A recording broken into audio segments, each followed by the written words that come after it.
तो दोस्तों अब हम बात कर लेते हैं इंडक्टर के बारे में। तो यहाँ पर मेरे पास बहुत सारे इंडक्टर हैं। तो आज मैं आपको बताऊंगा किसका कौन सा नेम है और किस इंडक्टर हम कहाँ पर यूज करते हैं और इंडक्टर हम किस लिए यूज करते हैं, इंडक्टर का फंक्शन क्या है। ठीक है, तो पहले हम जान लेते हैं इंडक्टर का सिंबल कैसा होता है।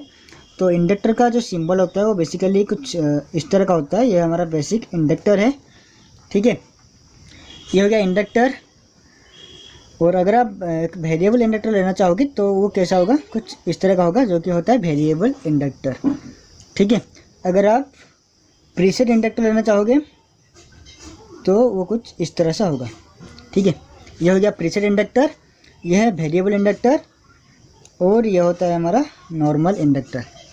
ठीक है, तो बेसिकली ये तीन इंडक्टर होता है। उसके बाद हम उसके अंदर से कुछ क्लासिफिकेशन होता है, जैसे कि ये इंडक्टर कितने टाइप्स का है, ये इंडक्टर कितने टाइप्स का है और ये इंडक्टर कितने टाइप्स का है।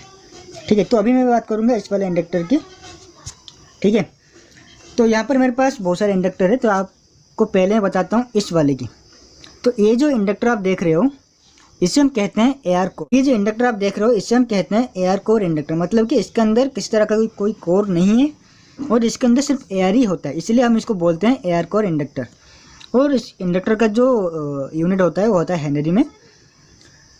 और इसका जो हेनरी कितना होगा उसके कैलकुलेशन के लिए हमें यूज करते हैं इसका डायमीटर कितना होता है, वायर का थिकनेस कितना होता है और कौन सा कोर ले रहे हैं उसके ऊपर डिपेंड करता है इसका हेनरी। तो उस सब मैं कैलकुलेशन आपको आगे बताऊंगा।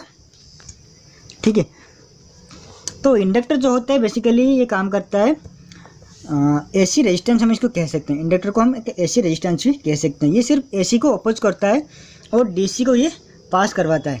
ठीक है, अगर आप एक इंडक्टर को एसी सप्लाई दोगे तो ये एक रेजिस्टेंस की तरह काम करेगा, उसको ये अपोज करेगा। लेकिन अगर आप यहीं पर डीसी सप्लाई दोगे तो ये जो इंडक्टर है ये डीसी को अपोज नहीं करेगा, ये डीसी को जाने देगा, भाई तू चला जा, मैं तुझे नहीं रोकूंगा। ठीक है, ये सिर्फ डीसी को अलाउ करता है और एसी को ये अपोज करता है।